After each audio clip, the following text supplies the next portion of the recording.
be launching a tasty pastry. It's a low-carb Pop-Tart. It's got 3 to 4 grams of net carbs, and we love this show. This is our best place to be in LA.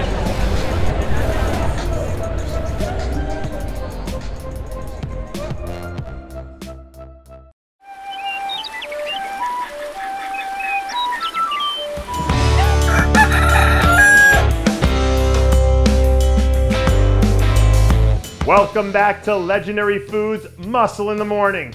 I'm Dave Palumbo, and today is Friday, February 4th, 2022. And let's find out what's going on in the world of bodybuilding and fitness. If you're a bikini fan, then you probably already know that your season officially kicks off this weekend at the Legends Pro.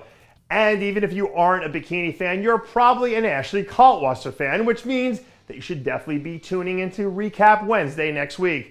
After having such an incredible season last year and almost becoming the first athlete in history to win double-digit shows in the same season, it's hard to believe that she's stepping back on stage already this early in the season.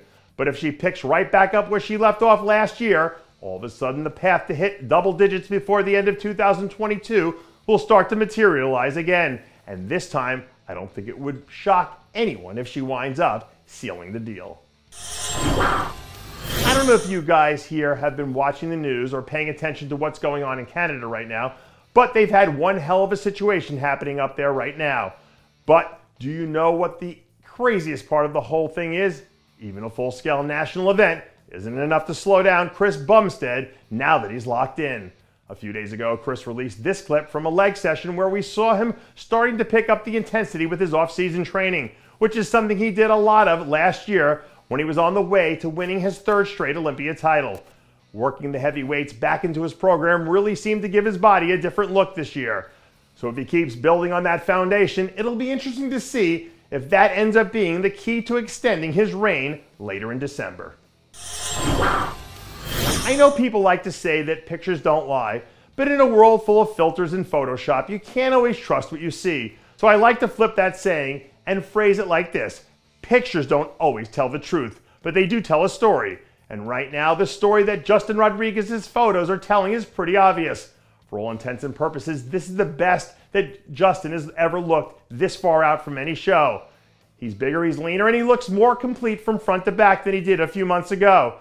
And if we believe the story that the pictures are telling us, then he's about to deliver some of his best work ever when he steps on stage a few weeks from now. And before we send you off for the weekend, we have another new update from Hunter Labrada, whose one-man assault on the offseason doesn't look like it'll be letting up anytime soon. The news coming from Hunter's camp is that he feels great about where he is at this point in the process, and that there's also a certain degree of excitement now that he's entered into what will basically be his first full off-season program in nearly 3 years. With that said, when you look at how much progress he's made in both his physique and his career over the past few seasons, from the outside, you would never know that he wasn't playing with a full deck. So if this will be the year that bodybuilding finally gets to see a refreshed and re-energized Hunter Labrada, there are a handful of people at the top of the mountain who might want to start looking over their shoulders. And that does it for yet another edition of Muscle in the Morning. I'm Dave Palumbo, reminding you to always be true to your passions, and make sure to follow us on Facebook, Twitter, and Instagram.